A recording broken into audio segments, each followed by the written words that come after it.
Suppose you are at a party, you can observe various levels of interpersonal communication. At an open table, new acquaintances exchange names and share their musical preferences. Longtime friends discuss their feeling about a difficult family situation. Meanwhile, a married couple sits quietly, making only occasional comments about the other guest and chuckling in agreement. Another couple, stewing in anger, sits away from the other guest, refusing to speak to each other. All this interpersonal communication can be explained by social penetration theory. It was developed in 1973 by psychologists Irwin Altman and Dalmas Taylor.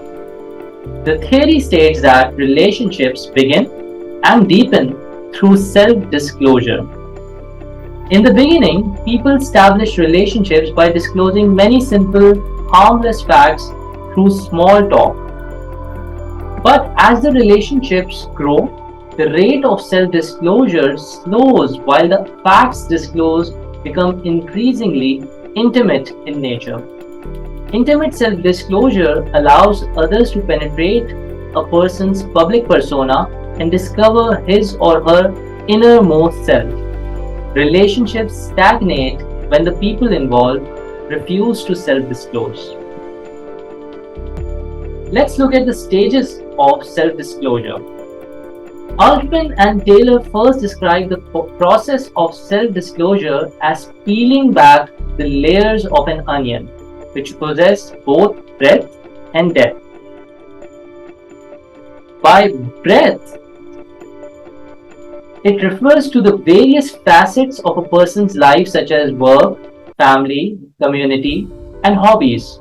And by depth, it pertains to the details concerning each of these areas. The outer layers of the onion represent the superficial information about a person, such as physical appearance and speech. The deeper layers represent more intimate information, such as the person's thoughts, feelings, and relationships with others.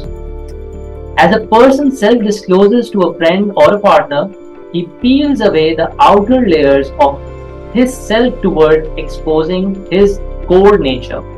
Altman and Taylor outlined the various stages of intimacy that result from this process of self-disclosure. The first stage is the orientation stage. It is also known as the first impression or small talk stage. Here, communicators become acquainted by observing mannerisms and by exchanging non-intimate information about themselves. Interaction adheres to social norms. The second stage is the exploratory affective stage. Here, the communicators begin to reveal more about themselves, such as their opinions concerning politics, sports team, or general topics. Deep information is still withheld. Casual friendships develop at this stage, and most relationships stay at this level. The third stage is affective stage. Here, the communicators begin to disclose personal and private matters. Their personal ways of speaking, such as using unconventional language or idioms, is allowed to come through in this stage. Communicators feel comfortable enough to criticize and argue with each other, and this might also be the beginning of a romantic relationship. The fourth stage is the stable stage. Here, the communicators share a relationship in which disclosure is open and comfortable. They can predict how the other person will react to certain types of information. But there is another stage, which is the depenetration stage.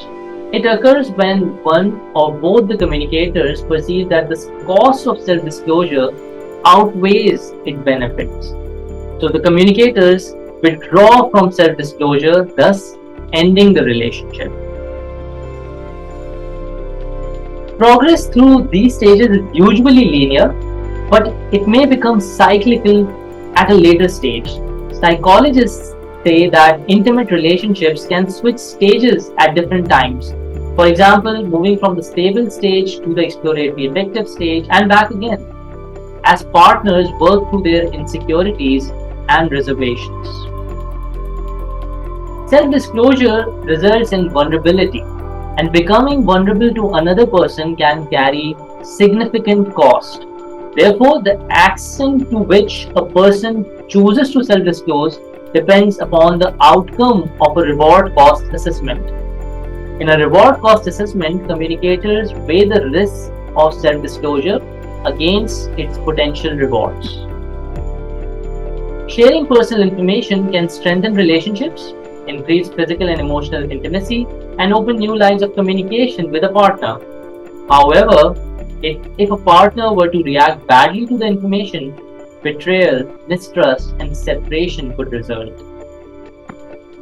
When deciding whether to disclose personal information, communicators consider factors such as trust, loss of privacy, the longevity of relationship, and previous reactions from former partners in similar situations.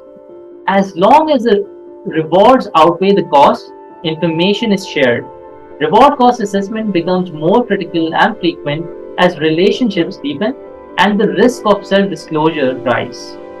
The assessment's outcomes determine the volume and type of information, if any, a person will share with a partner. When the cost of self disclosure exceeds the potential rewards, self disclosure stops and the relationship stalls.